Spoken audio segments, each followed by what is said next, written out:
From the Blues Hotel Collective, welcome to Blues Moments in Time, where every groove holds a memory and every moment echoes the truth of what came before. Today, we rewind the reel, trace the footsteps, and revisit the chapters that shaped the blues. Here is our host, Kelvin Huggins. Welcome to Blues Moments in Time, the podcast dedicated to exploring the rich history and the cultural significance of blues music. I'm Kelvin Huggins. Today we focus on the events that took place on March 3rd. Let's get into it. The blues isn't just a genre, it's a living record of the human experience. When we look at this date in history, we see a day where the heavy hand of political struggle met the soulful resonance of musical pioneers. From the birth of a fingerpicking legend to the legislative sparks of Reconstruction, March 3rd has a lot to tell us. To understand the music, we have to understand the world that built it. On March 3rd, 1865, just as the Civil War was drawing to a close, President Abraham Lincoln established the Freedmen's Bureau. It was a monumental moment. It was the first federal step toward providing food, housing, and education to formerly enslaved people. It represented the first sunrise of freedom for millions, laying the social groundwork for the communities where the blues would eventually be born. But the road to justice is rarely a straight line. Fast forward to March 3rd, 1991, the world watched in horror as a home video captured the brutal beating of Rodney King by LAPD officers. It was a cultural earthquake that forced a global conversation on systemic racism and police brutality, themes that have echoed through blues lyrics for over a century.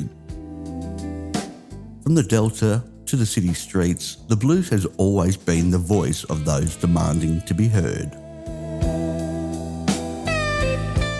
Let's explore the music. On this date in 1966, a band called Buffalo Springfield was officially formed. While they were often filed under folk rock, their DNA was soaked in the blues.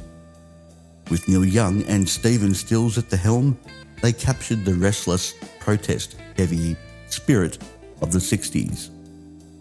Their hit, For What It's Worth, became the anthem of a generation, a song that stripped away the polish to reveal the raw, honest truth, much like a classic 12-bar blues. On this date, we celebrate the birth of some of the most influential blues musicians to ever pick up an instrument. We first travel back to 1893, to Mississippi, for the birth of Mississippi John Hurt. John wasn't your typical shouting bluesman. His fingerpicking technique influenced everyone from Bob Dylan to Taj Mahal. When you hear Candyman Blues, you're hearing the warmth of a man who survived the harshest eras of the Jim Crow South with his soul and his music intact. And we can't talk about March 3rd without mentioning Junior Parker. Born in 1927, a master of the harmonica and a velvet-voiced singer, Parker gave us Mystery Train. While Elvis Presley made it a rock and roll standard, it was Junior Parker who infused it with that haunting rhythmic Memphis blues that still gets under your skin today. We also tip our hat to John Primer, born in 1945. As the former band leader of the legendary Muddy Waters, Primer had spent his life as a guardian of the Chicago Electric Blues. He's a living link to the titans of the genre. And we also remember those who we have lost. On March 3rd, 1994, we said goodbye to Danny Overbear, a sophisticated guitarist and songwriter for Checker Records who bridged the gap between blues and jazz. And in 2009, the Delta scene lost a giant in Mark Salings, a harmonica powerhouse and a fixture of the Arkansas blues scene. Salings dedicated his life to keeping the regional tradition alive for the next generation.